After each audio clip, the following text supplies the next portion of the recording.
Hot stocks में हम हर दिन आपके सामने कुछ एक नई रिसर्च लाने की या नई तरह के जो स्टॉक्स हैं वो आपके सामने प्रेजेंट करने की कोशिश करते हैं, जिससे आपको अपना पोर्टफोलियो बनाने की, उस पोर्टफोलियो में कुछ रिव्यू करने की या फिर एक नई जान फूंकने की कोशिश करनी चाहिए। अलग अलग तरीके, अलग अलग पैरामीटर्स लगाकर, अलग अलग न्यूज़ फ्लो के हिसाब से हम आपके लिए कुछ स्टॉक्स लेकर आते हैं और उसके बाद फिर हमारे जो एक्सपर्ट्स हैं उनसे हम राय भी लेते हैं। आज जो एक पैरामीटर हमने चुना है या फिर एक जो रिसर्च आपके लिए लेकर आए हैं वो है प्रमोटर्स जहाँ पे खरीदारी कर रहे हैं। जैसा हमने लाव पाला में बातचीत करी भी है। देखिए, फरवरी महीने का ऐसा है, न्यूज़ रिपोर्ट आई है जिसमें प्रमोटर्स की ओर से वीएलएमएम 4,000 करोड़ रुपए से ज्यादा की खरीदारी प्रमोटर्स ऑलरेडी कर चुके हैं। अलग अलग कंपनियां हैं जिनके नाम मैं आपके सामने रख रहा हूं। और बाजार में जो गिरावट हुई है जिस तरह से, उसके बाद हमने देखा है कि चुनिंदा प्रमोटर्स जो हैं वो अपनी खुद की कंपनियों में हिस्सेदारी बढ़ा रहे हैं। Mid cap small cap index हमने देखा ऊंचाई से करीब 20% लुढ़कते हुए देखे। 19% मिड कैप इंडेक्स लुढ़क गया था और आई थिंक 24% के आसपास स्मॉल कैप इंडेक्स लुढ़क गया था। तो ये बेयर मार्केट में ऑलमोस्ट पहुंच चुके थे। और इंडेक्स में अगर इतनी गिरावट हुई तो आप समझ सकते हैं कि स्टॉक्स में किस तरह की गिरावट हुई। और जिस तरह की गिरावट हुई हाई लेवल से, उसके बाद कई सारे प्रमोटर्स हैं जो कि एक बेटर सेंस रखते हैं, ज्यादा जानकारी रखते हैं फाइनेंशियल्स के बारे में, बिजनेस के बारे में, प्रोस्पेक्ट्स के बारे में। वो अपनी कंपनी को बेहतर तरीके से समझते हैं और वो अपनी हिस्सेदारी वहां पे बढ़ा रहे हैं इन एंटिसिपेशन की वहां पे वैल्यू प्रोपोजिशन बनता हुआ दिख रहा है। तो प्रमोटर्स के अगर आप देखेंगे तो जो बाइंग इंटरेस्ट बना है प्रमोटर्स की ओर से, वो मिड कैप और स्मॉल कैप शेयरों में ज्यादा बनता हुआ देखा है। जो मिड कैप स्मॉल कैप कंपनियां हैं और बड़ी गिरावट हो चुकी है वो तो बात है ही है। और एक बैकड्रॉप ये भी है कि 2024 में आपको याद होगा क्यूआईपीस का बहुत ज्यादा एक चलन बनता हुआ दिखा था। जिस तरह से मार्केट में हमने एक यूफोरिया बनता हुआ दिखा था, कई सारे प्रमोटर्स ने क्यूआईपी के जरिए हिस्सेदारी बेची थी या नए शेयर्स जारी किए थे और 1 लाख करोड़ रुपए से ज्यादा की रकम प्रमोटर्स की ओर से जुटाई गई थी। बहुत सारे क्यूआईपीस की न्यूज हमने 2024 में देखी थी। और अब जो सितंबर में बाजार में हाई लगा, उसके बाद जो करेक्शन आया, उसमें मिड कैप स्मॉल कैप की पिटाई या धुलाई ज्यादा होती हुई दिखी है। और कई सारे स्टॉक्स ऐसे हैं जो कि हाई लेवल से हो चुके हैं, 50 से 60% तक हल्के। और वहीं पे प्रमोटर्स हम देख रहे हैं कि बाइंग इंटरेस्ट दिखा भी रहे हैं। उसमें लाव पाला का एक नाम मैंने आपके सामने रखा है जो कि रिसेंट है। ये कल शाम तक का डेटा हमने आपके लिए बनाया है जो कि आपके सामने लाने आ चुका है। देखिए, सिगाची इंडस्ट्रीज है, इसमें पैसा लो डिजिटल है, ये 52 वीक हाई है और कल की क्लोजिंग है। जो आप सीएमपी देख रहे हैं ये कल का भाव है, यानी कि 20 फरवरी तक के आंकड़े हैं। और हाई लेवल से कितनी गिरावट हुई है वो हमने आपके सामने लाने की कोशिश करी है कि कितना करेक्शन इन स्टॉक्स में हो चुका है, जिसके बाद प्रमोटर्स अब इनमें खरीदारी करते हुए नजर आ रहे हैं। तो सिगाची है, पैसा लो डिजिटल है, Nahar spinning, Nahar poly, Sobha limited, DB corp, KPI green energy, Mirza international, ये कुछ नाम है जो कि आपके सामने आ रहे हैं। मैम, दो दो तीन तीन स्टॉक्स करके मैं आपसे डिस्कस करना चाहूंगा ताकि हमारे दर्शकों को इसमें मदद मिल सके कि कुछ आप पैरामीटर्स की बात आप भी कर ही रही थी कि किस तरह से स्टॉक्स का सिलेक्शन करना चाहिए। तो एक पैरामीटर ये है कि हाई से कितना गिरावट हो चुकी है। अगर ये फंडामेंटली अच्छे हैं, आप जज कीजिए। आप नहीं जज कर सकते हैं तो देखिए, जो प्रमोटर, जो कि मालिक होता है, जो कि बेटर सेंस रखता है अपनी कंपनी का, उसके फंडामेंटल्स का, उसके बिजनेस प्रोस्पेक्ट्स का, उसके आउटलुक का, इंडस्ट्री का, वो खुद अगर खरीदारी कर रहा है तो क्या ये निवेशकों के लिए खरीदारी करने का मौका है? यही सवाल मैं आपके सामने रख रहा हूं मैम। तो सिगाची, पैसा लो डिजिटल जैसी कंपनियां जो कि 60% हाई लेवल से करेक्ट हो चुकी हैं, जहां पे प्रमोटर्स भी बाइंग कर रहे हैं, क्या हमारे दर्शक भी इसमें खरीदारी शुरू कर सकते हैं ऐसे स्टॉक्स में? देखिए, एक सेकेंड। प्रमोटर्स ने खरीदारी की, जैसे कि हम एक एग्जांपल ले रहे हैं, एनबीएफसी है, पैसा लो, राइट। ठीक है, यहाँ पर एफआईआईस की होल्डिंग घटी है, यहाँ पर डीआईआईस की होल्डिंग घटी है। और दूसरा, अगर हम इसकी प्रॉफिटेबिलिटी को भी देखेंगे तो प्रॉफिटेबिलिटी ईयर ऑन ईयर भी ठीक है, इंक्रीज हो रही है। ये है कुछ ऐसे पैरामीटर्स जो कि ऊपर ऊपर से हमको देखने होते हैं। इस पैरामीटर के बेस पर दूसरा आता है कि ये कंपनी अपने सेक्टर के कितने मल्टीपल पर है। सेक्टर से महंगी है, एट पार है, डिस्काउंटेड है, या फिर प्रीमियम पर है। एट पार मतलब बराबर वैल्यूएशन, एट प्रीमियम मतलब सेक्टर से ज्यादा चार्ज, ज्यादा महंगी है, डिस्काउंटेड मतलब सेक्टर्स के भी कम पर है क्या। तो इस कंडीशन में ये सेक्टर का, यानी एनबीएफसी सेक्टर का जो फिलहाल सेक्टोरियल पी है वो 12.86 के आसपास है, इसका है 19.23। तो आप कैलकुलेशन करें, लगभग 50% अभी भी महंगी है। जो आरओई कंपनी डिलीवर्ड कर रही है वो 13.46 का कर रहा है। स्मॉल कैप कैटेगरी की कंपनी है, ठीक है। यहां तक ये चीजें आपको छोटी छोटी चीजें जो समझ में आ गई है। नाउ इसके साथ उतनी महंगी नहीं है, अपनी आरओआई को ये जस्टिफाई कर सकती है कंपनी। अब बात करते हैं कि क्या ये यहाँ पर टेक्निकल चार्ट पर भी ठीक है क्या। तो हमने यहाँ पर शेयर होल्डिंग पैटर्न देखा, प्रमोटर बाय कर रहे हैं, लेकिन DIIs एंड जो इसके FIIs हैं, जो इसमें इन्वेस्टेड हैं, उन्होंने इतने एग्जिट पोजीशंस बनाए हैं। तो जो खुद का पैसा है, जो प्रमोटर जिसकी ये कंपनी है, उनको तो इसमें विश्वास है, लेकिन जो स्मार्ट मनी है उनको इस कंपनी में अभी कॉन्फिडेंस नहीं आ रहा है, राइट? डिस्पाइट ऑफ दैट कि ये कंपनी प्रॉफिटेबल है एज ऑफ नाउ, एंड अब क्या रीजंस है इसका, है वो वैल्यूएशन। एनबीएफसी सेगमेंट में और भी कंपनीज हैं जो कि वैल्यूएशन वाइज, जैसे कि Manappuram, just I am taking example, अभी उसके लेटेस्ट नंबर्स मेरे पास नहीं है, जैसे मन्नापुरम हो गया और भी बजाज फिंसर्व हो गया, कभी भी लोग कंपेयर करेंगे ए, बी और सी। तो अगर तीनों इवैल्यूएशन में आप किसी भी कंपनी को जब आप चेक कर रहे हैं, तो इवैल्यूएट करें सेक्टोरियल, पीर टू पीर भी एक बार उनकी वैल्यूएशन को चेक जरूर कर लें। इट्स वेरी इजी, बहुत ज्यादा मुश्किल नहीं है, कॉपी पेन लेके बैठना नहीं होता, आज के समय में एवरीथिंग इज ऑनलाइन। पैसा लो में ये चीज मैंने एक्सप्लेन इसलिए किया है ताकि आप लोग एक रैशनल को समझ सके, ठीक है? अभी इसका प्राइस चल रहा है लगभग 41 का। इसका जो RSI टेक्निकल के बेस पर अगर आप देखेंगे तो वो चल रहा है लगभग, वीकली टाइम फ्रेम पर अगर आप देखेंगे तो 36 का। अगेन और थोड़ा आपको होराइजन बड़ा करना पड़ेगा कि ये कहां तक, इसमें डिप कहां तक आ सकता है, is it a good buy और नॉट। तो जो मैक्सिमम चार्ट्स अवेलेबल होते हैं वो मंथली टाइम फ्रेम के एज ऑफ नाउ होते हैं। मंथली टाइम फ्रेम के हिसाब से जब आप इसको कैलकुलेट चेक कर रहे हैं तो ये अभी भी 45 RSI पर है। दैट मीन्स इसका एक कोरिलेशन समझाना चाहती हूँ। अगर कोई स्टॉक, प्लीज ध्यान से समझें, अगर कोई स्टॉक वीकली टाइम फ्रेम पर एक बार 30 RSI के नीचे बाय चांस आया है, दिस इज माय स्टडी, एक बार 30 RSI के अगर नीचे आया है, चांसेस होते हैं कि वो आने वाले समय में कभी ना कभी आपको, वो आने वाले समय 1 क्वार्टर भी हो सकता है, 2 क्वार्टर भी हो सकता है, तो वो आने वाले समय में वापस से बड़े टाइम फ्रेम पर, जैसे कि मंथली टाइम फ्रेम पर, उस RSI को टेस्ट करते हुए आपको दिखता है। And most of the case में मैंने ये देखा है कि वो लेवल लगभग 15 से 20% करंट प्राइस का डिप में रहता है। ये स्टडी है, इसको स्टॉक टू स्टॉक वेरी करता है, तो इसको आप लोग नोट डाउन भी कर सकते हैं, बाद में अच्छे से चार्ट पर स्टडी भी कर सकते हैं। सो मेरे हिसाब से मुझे लगता है कि पैसा लो में फिलहाल पैसा, अगर आप एक छोटा स्टॉप लॉस रख रहे हैं, अगर आप एक पहला छोटा टारगेट रख रहे हैं, विच इज छोटा स्टॉप लॉस रखना चाह रहे हैं, विच इज 37, करंट प्राइस है 41, तो यहाँ पर बाइंग के बारे में थोड़ा बहुत समय के लिए सोच सकते हैं for the targets of 45 and दूसरा टारगेट 52 एंड तीसरा टारगेट जो यहाँ पर हम देख सकते हैं वो लगभग 53.50 के आसपास। बस इसके बाद में अगर स्टॉक में ये टारगेट्स आते हैं तो आप इसके बाद इसको प्रॉफिट बुक करके बैठ जाएं एंड देन वेट करें कि वो स्टॉक, क्या ये स्टॉक वापस से 35 के आसपास आता है क्या।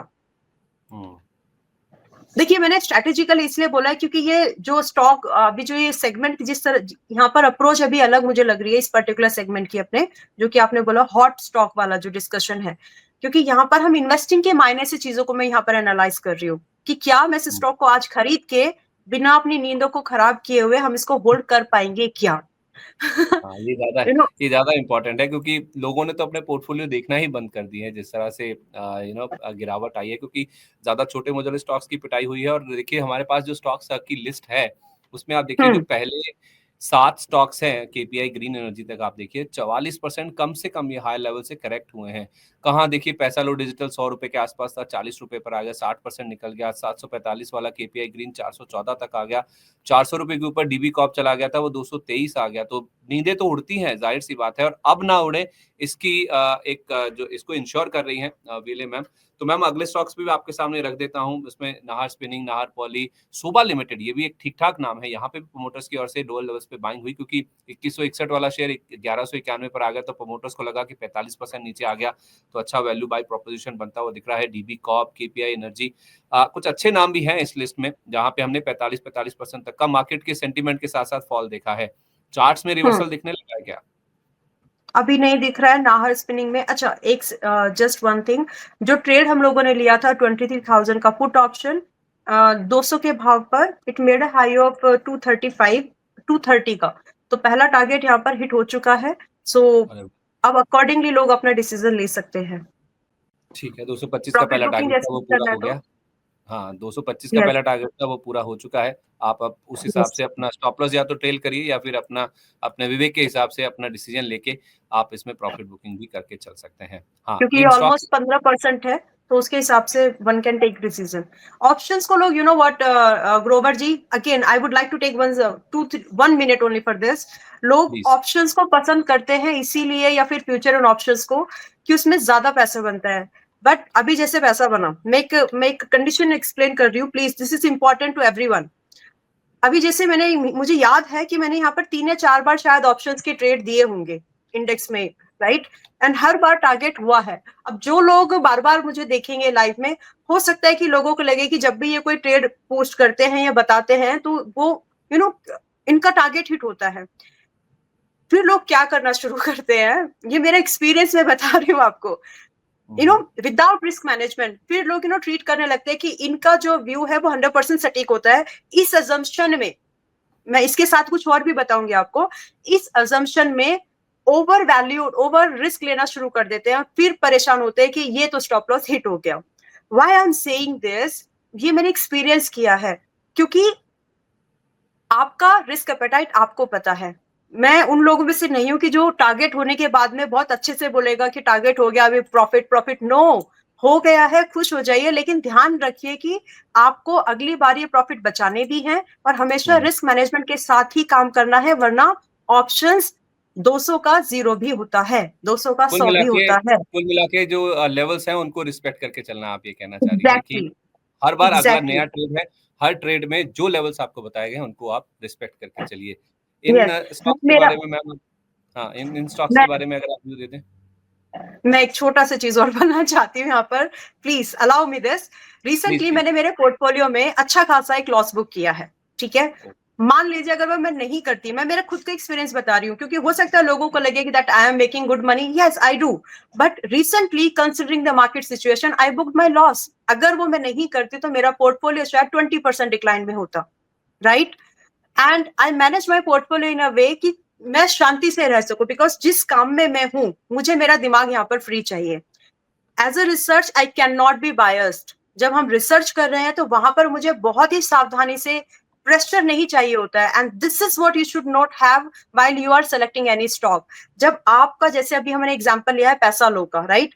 तो स्टॉक में डिक्लाइन कितना हो सकता है उसको समझो। लेने के बाद अगर आप एनालिसिस करेंगे तो वो एनालिसिस कभी भी सही नहीं होगी। ग्रोवर जी, ये चीज अगर आप भी एक बार रिपीट करके लोगों को बता दें कि लेने से पहले एनालाइज करें, लेने के बाद नहीं। उसके बाद तो जो एनालाइज किया है उसको एग्जीक्यूशन करें, दैट्स इट। तो ये अच्छा होगा, ताकि शायद लोग आपकी बात माने। नहीं नहीं, आपकी भी मानेंगे मैम। मैंने पहले भी मेंटेन किया, जैसे आपने पहले भी कहा है कि आपने इसको दूसरे वर्ड्स में कहा है, मुझे याद भी है, आपने हमेशा कहा है कि आप अपने रिस्क को पहले एनालाइज कीजिए। टारगेट ऊपर कितना आ सकता है, रिवॉर्ड कितना हो सकता है, वो तो आपको देखना है, लेकिन उससे पहले रिस्क देखिए, नीचे जोखिम कितना है, उसके बाद ऊपर का अपसाइड देखिए। जोखिम ले सकते हैं, फिर अपसाइड की तरफ आप ज्यादा उत्साहित होकर आप उस ट्रेड को इनिशिएट करके चल सकते हैं। अब आ जाइए इन स्टॉक्स के ऊपर। ओके, तो अभी हम लोग पहले डिस्कस करेंगे जो आपने नाहर स्पिनिंग स्टॉक है। फिलहाल ये स्टॉक ट्रेड कर रहा है 211 के भाव पर, एंड आज या कल में यहाँ पर एक बेरिश पैटर्न होता है। टेक्निकल में पहले डिस्कस करूंगी, क्योंकि यहाँ पर टेक्निकली व्यू है, इन्वेस्टिंग का मेरा फिलहाल व्यू नहीं है। यहाँ पर वीकली टाइम फ्रेम पर अगर आप चार्ट्स को देखेंगे तो एक बेरिश डेप्थ क्रॉस डाउन एक पैटर्न होता है, which is consider a bearish pattern, जो स्टॉक को लंबे अवधि के लिए बेरिश ट्रेंड में लेकर के जाता है। तो मेरे हिसाब से यहाँ पर अभी भी it's not a good bet. Wait कर लें, या फिर अगर आपको बाय करना है ट्रेडिंग के लिए 1 या 2 दिन और थोड़े परसेंटेज के लिए, तो बाय के बारे में आप सोच सकते हैं 212 के ऊपर। अभी चल रहा है 211, 212 मैंने बोला है, और वो बहुत ही सोच समझ के ही बताया है। 212 के ऊपर आप लोग इसके बारे में सोच सकते हैं। एंड इसके बाद जो पहला टारगेट आप लोग एक्सपेक्ट करें, बहुत ही छोटा सा, लगभग 222 के आसपास पहला, एंड दूसरा टारगेट आप लोग एक्सपेक्ट करेंगे लगभग 235 का। बट यहाँ पर स्ट्रिक्टली जो स्टॉप लॉस होगा, जिसके हिट होने की परसेंटेज भी मैं बोलना चाहती हूँ, मेरे हिसाब से हायर रह सकती है। तो यहाँ पर जो स्टॉप लॉस हिटिंग रेट होगा वो ज्यादा होगा, विच इज स्टॉप लॉस होगा 205 का। तो जब मैं खुद ही ऐसे बता रही हूँ यहाँ पर कि ये पॉसिबिलिटीज है, हिट रेट ज्यादा हो सकता है, तो आप समझ सकते हैं कि यहाँ पर मेरा व्यू ये है कि इसको अवॉइड कर ले। फिर भी लोग अगर पूछ रहे हैं कि यहाँ पर बाय कब ले सकते हैं, तो 212 के ऊपर बाय के बारे में सोचें। टारगेट पहला 235 और दूसरा टारगेट लगभग 250 का, स्टॉप लॉस 205 का, हिट होने का परसेंटेज भी, प्रोबेबिलिटी आई मीन टू से हाई लग रही है। ओके मैम, थोड़ा समय कम है, मैं माफी चाहता हूँ आपसे, बस इतना बता दीजिए विदाउट रीजन कि इनमें प्रोमोटर्स खरीद रहे हैं, हमें लेना है नहीं लेना है, शोभा लिमिटेड, डीबी कॉर्प और केपीआई एनर्जी। डीबी कॉर्प, शोभा लिमिटेड और केपीआई ग्रीन एनर्जी। एक second,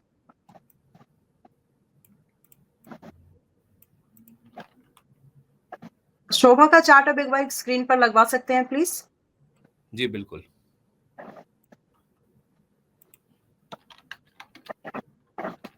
printing and publishing, Dainik Bhaskar. शोभा का चार्ट आपकी स्क्रीन पर है मैम। जी, डीबी कॉर्प फिलहाल रहने दे सकते हैं, ठीक है, नॉट लुकिंग गुड, अवॉइड है शोभा। अवॉइड करें।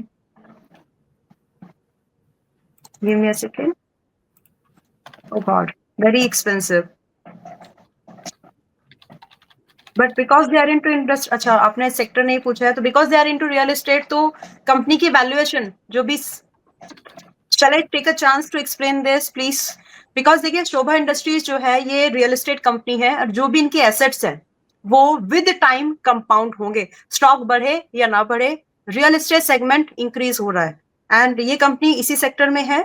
मुझे लगता है कि यहाँ पर एक्सपेंसिव है, आई एम मेकिंग दैट, मैं उसको फिर से अंडरस्कोर कर रही हूँ, सेक्टर है 14, स्टॉक है 210, काफी महंगा है।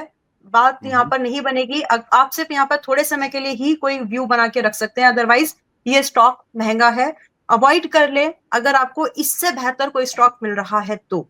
फिलहाल आई वोंट से कि आपको यहाँ पर फ्रेश इन्वेस्टिंग करनी चाहिए, नो, बहुत महंगा है। ठीक है, इसी लिस्ट में मैम मेरे पास ना स्टॉक्स बहुत ज्यादा है, क्योंकि लंबी लिस्ट है जहाँ पे प्रमोटर्स की ओर से बाइंग हुई, इसीलिए मैं आपसे बार बार रिक्वेस्ट कर रहा हूँ कि थोड़ा आप अगर जल्दी से राय दे दें। बस इतना बता दीजिए, प्रमोटर्स खरीद रहे हैं, हमें खरीदना है नहीं खरीदना है, रीजंस अगर आप थोड़ा छोटा भी अगर बोल दें तो हमारा काम हो जाएगा उससे। मिर्जा इंटरनेशनल, अल्काइल अमीन्स और ग्रीनप्लाई इंडस्ट्रीज, ये स्टॉक्स भी मैम 30 से 40% करेक्ट हुए हैं हायर लेवल से, इन पर खरीदारी करनी है नहीं करनी है, बस इतना बता दीजिए। अल्काइन amines, alkyl amines, Mirza international और ग्रीनप्लाई इंडस्ट्रीज।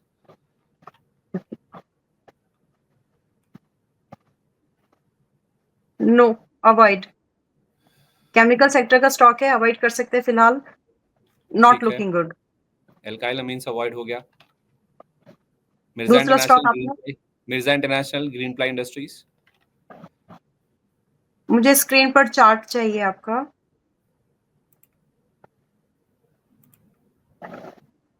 एक बार चार्ट पर आप स्क्रीन पर एक बार चार्ट लगवा दें प्लीज।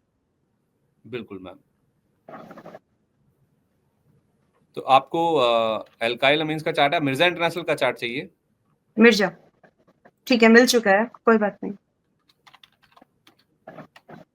अवॉइड, मिर्जा भी अभी अवॉइड कर सकते हैं। तीसरा नाम है ग्रीनप्लाई इंडस्ट्रीज का।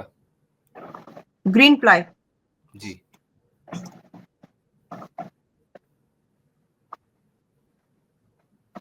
देखिए आप प्रोमोटर्स के साथ ना खरीदें फ्रेंड्स, जो भी मतलब आप लोग सुन रहे हैं, प्रोमोटर के साथ ना खरीदें, एफआईआईज के साथ खरीदें, क्योंकि हमेशा ये कंसीडर किया जाता है कि उनका पैसा आया है तो शायद वो एक कॉम्बिनेशन है। वैसे ग्रीन प्लाई में one can consider to buy, ठीक है, मतलब यहाँ पर Green Ply is looking good, यहाँ पर 286 के भाव पर ये स्टॉक है, एवरेज आपको करना पड़ सकता है लगभग 240 के भाव पर। अवधि जो आपको इसमें इन्वेस्टिंग की रखनी होगी, बिकॉज आप जब प्रमोटर्स को देख रहे हैं तो प्रमोटर अपने बिजनेस के बारे में लॉन्ग व्यू रखता है, बड़ा होराइजन रखता है, आपको भी उनके जैसे ही थॉट प्रोसेस रखना पड़ेगा फिर। तो यहाँ पर 286 के भाव पर आए, 240 235 पर लगभग एवरेजिंग करें एंड होल्ड योर स्टॉक। अगर ये आपको एग्जिट नहीं दे रहा है, लगभग 200 का भी अगर एग्जिट नहीं मिल रहा है आपको, कंबाइंडेड स्टॉप लॉस 200 का, देन कंटिन्यू टू होल्ड 400, फिर इसके बाद में इसकी जो एक अपने ट्रेंड को अगर ये कंटिन्यू करता है तो आगे जा सकता है। सो ग्रीन प्लाई में could be buying and averaging. ठीक है, तो कुछ यहाँ पे ले लीजिए 286 के आसपास, और नीचे मिले 240 235 के आसपास, तो और खरीद लीजिए। 200 रुपए का आप यहाँ पे स्टॉप लॉस रखिए, जब तक ये लेवल नहीं टूटता है फिर आप उसको कंटिन्यू कर सकते हैं होल्ड करना। 4 नाम और है मैम, इनमें से कोई भी स्टॉक जो आपको ठीक लगे या फिर जो अवॉइड करना है। Xpro India, XPRO India, Quess Corp, Lloyds metals और बजाज हेल्थकेयर। ये ग्राफिक्स आपकी स्क्रीन के ऊपर चलते हुए आपको दिखेंगे, उनसे आप स्टॉक्स का नाम देख सकती हैं, क्योंकि कोई बहुत ज़्यादा डिस्कस होने वाले नाम नहीं है। एक्सप्रो इंडिया है, देखिए क्वेस्कॉप है, लॉयड्स मेटल है, बजाज हेल्थकेयर है, ये नाम आपकी स्क्रीन पर आ रहे हैं, आप यहाँ से इनके नाम देख सकती हैं। ये कुछ last leg of the stocks हैं जिनके करेक्शन कम हुआ है, लेकिन फिर भी प्रमोटर्स की बाइंग आ रही है। ओके, देखिए क्वेस्ट में मुझे लग रहा है कि यहाँ पर अपॉर्चुनिटी लेनी चाहिए फर्दर इन्वेस्टिंग के लिए, लेकिन ये स्टॉक में स्टॉप लॉस मेंटेन करना पड़ेगा स्ट्रिक्टली। अगर ये टूटता है तो गिरावट बड़ी होगी, मैं इसको वापस से बोल रही हूँ, स्टॉप लॉस ये मेंटेन करें, अगर ये टूटता है तो गिरावट, ये स्टॉक फिर और बेरिश जोन में जा सकता है अकॉर्डिंग टू द टेक्निकल्स। सो पहले स्टॉप लॉस समझ लेते हैं, वो है 580 का। बाइंग अगर लेनी है आपको तो 600 करंट प्राइस पर आप ले सकते हैं, 620 625 के आसपास में, एंड एक्सपेक्ट करें टारगेट जो कि लगभग जाएंगे 740 का। बट इन एंड ऑल अगर मैं एक मेरा वर्डिक्ट चार्ट को देखने के बाद जो आएगा, फिलहाल क्वेस्ट के बारे में अवॉइड है, क्योंकि फिलहाल ये बेरिश हो सकता है। तो सोच समझ के यहाँ पर थोड़ा सा डिसीजन ले। फिलहाल ये स्टॉक अगर 580 के ऊपर है तो ठीक है, उसके नीचे है तो बेरिश है। नहीं ठीक है मैम, हमें कोई ऐसे हार्ड एंड फास्ट नहीं है, या फिर कोई हमारे किसी ने कंधे पे या कनपट्टी पे बंदूक नहीं रखी, हमें लेना ही लेना है। अवॉइड है तो अवॉइड है, कोई दिक्कत नहीं। प्रमोटर ले रहे हैं, चार्ट नहीं बता रहा है, चार्ट नहीं बता रहा है, कोई दिक्कत नहीं है। हमें तो ये ऐसा नहीं चाहिए कि प्रमोटर ले रहा है तो हमें लेना ही लेना है, हमें तो ये सारी चीजें मिलाकर देखना है। हमारा फायदा ज्यादा इंपॉर्टेंट है कि हम फंसे ना फंसे या फिर हम अपॉर्चुनिटी लॉस ना कर दे। ये दो चीजें हैं, एक तो फंस ना जाए और दूसरा अपॉर्चुनिटी लॉस ना हो जाए। ये दो ही मेन सिद्धांत है या फिर दो ही मेन ऑब्जेक्टिव है जिस वजह से हम ये सारे स्टॉक्स डिस्कस कर रहे हैं, और कोई रीजन नहीं है। थोड़ा पैसा बन जाए, पैसा हमारा टूट ना जाए। डन। तो इस कंडीशन में देखो, थोड़ा सा एक्सप्लेन, आपके लोग जो मेंबर्स हैं वो खुद भी एनालाइज कर पाएंगे। प्रमोटर बाय कर रहा है, एफआईआई बाय कर रहा है और डीआईआई बाय कर रहा है। जब ये तीनों बाय करते हैं तब वो स्टॉक में सभी को एक पोटेंशियल दिख रही है। लेकिन सिर्फ प्रमोटर ही बाय कर रहा है, लेकिन बाकी जो इंपॉर्टेंट स्टेक होल्डर्स हैं, अगर वो बिकवाली कर रहे हैं, उन्होंने अपने स्टेक को कम किया है, तो इसका मतलब है कि वो नियर टर्म में पैसा नहीं देख रहे उसमें। मैं वो तो आइडियल कंडीशन हो जाएगी कि एफआईज भी खरीद रहे, डीआईज भी खरीद रहे हैं, प्रमोटर भी खरीद रहे हैं, तो फिर रह कौन गया? पब्लिक बेचेगी कहाँ से? कॉल मान लेगा, मिलेगा कैसे उसका? फिर रिटेल के हाथ से जब पैसा लिया जाता है ना, जब रिटेल बिकवाली करता है और ये बड़े हाथ जब खरीदते हैं ना, तो ऐसा जो कॉम्बिनेशन आप ढूंढे, हर एक स्टॉक को लेकर के बैठना चाहिए, मुझे ऐसा लगता है। तो जब रिटेल बेचारा बेच रहा होता है और ये तीनों लोग खरीद रहे होते हैं ना, तो आप समझ लीजिए कि पैनिक क्रिएट करवाया गया वहां पर, और फिर उस स्टॉक का फायदा लिया जा रहा है। लेकिन यहाँ पे जो भी स्टॉक्स अभी आपने दिया है ना, उसमें से एक बाकी में ये कंडीशन मैच नहीं हो रही है। नहीं ठीक है, कोई बात नहीं। अब हमने तो खुद चुने नहीं है मैम, ये प्रमोटर्स जहाँ पे खरीदारी कर रहे हैं वही लिस्ट आपके सामने रखने की कोशिश कर रही है। अब यहाँ पे रिलायंस में तो है नहीं कि वो प्रमोटर बाय कर रहे हैं, भले 52 वीक लो पे खड़ा है। जहाँ खरीद रहे हैं, जहाँ लोगों को इंटरेस्ट है, जहाँ प्रमोटर्स के पास पैसा या फिर व्यू है, वो नाम हम आपके सामने रख रहे हैं और वो आपके सामने आ भी रहे हैं। ठीक है, जिसको अवॉइड करना है करना है, हमारा सिर्फ ये देखना है कि प्रमोटर बाय कर रहे हैं, चार्ट बता रहे हैं, फंडामेंटल्स इस तरफ इशारा कर रहे हैं नहीं कर रहे हैं। यही हमारा उद्देश्य है इस सेगमेंट को करने का या आज के इस डिस्कशन का। तो आपने बाखूबी एक्सप्लेन किया है मैम, बहुत धन्यवाद आपका ये सारे स्टॉक्स हैं उनके ऊपर अपनी राय रखने के लिए।